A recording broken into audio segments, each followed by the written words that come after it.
Welcome back to the channel. Today I will talk about creativity, design, and how to grow as a creative person, not just by skill, but by understanding yourself and your audience. If you love creativity, fashion, design, art, or you're just passionate about bringing ideas to life, then hit that like button, subscribe, and turn on notifications, because trust me, you'll learn something new in every video. Now let's dive into today's topic, a very important one for every creative designer. If you have to explain your design too much, you're doing something wrong. The real problem. Let me ask you this.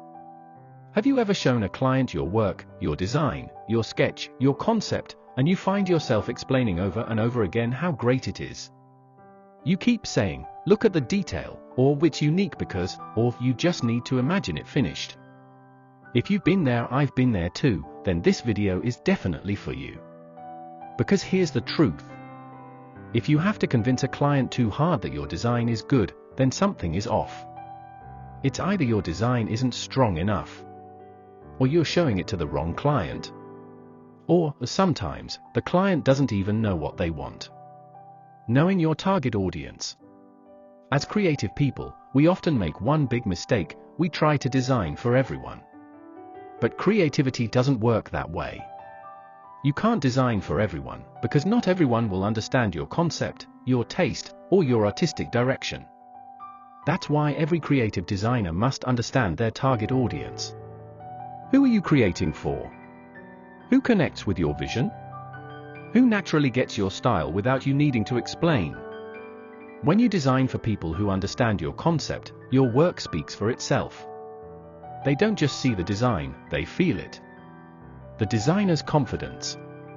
You see, a confident designer doesn't try to convince people. They present their work, explain the concept simply, and let it speak. If a client doesn't get it, that's okay. It doesn't mean your design is bad. It might just mean they're not your client. Every great creative learns this lesson the hard way. You're not supposed to be for everyone. You're supposed to be for the right ones. And that's what makes your creativity stand out. Because once you know your audience, your designs will start to attract the right kind of attention, people who appreciate your style and pay for it gladly. When the client is confused. Sometimes, the problem isn't you, it's the client. Some clients don't really know what they want. They think they do until they see something new and different, then they get confused. In that moment, your job as a designer is not to chase their approval. Your job is to guide them, not to lose yourself trying to please them. Because when you start designing to please confused people, you lose your own creative voice. So here's the lesson. As a creative, you must understand yourself, your concept, and your audience.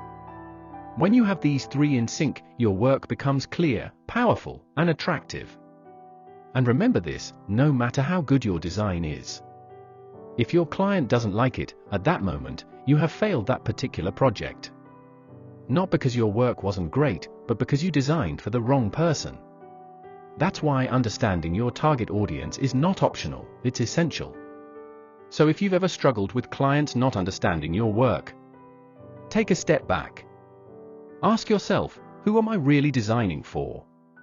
When you figure that out, you'll notice a big shift in your confidence, your design direction, and even your income.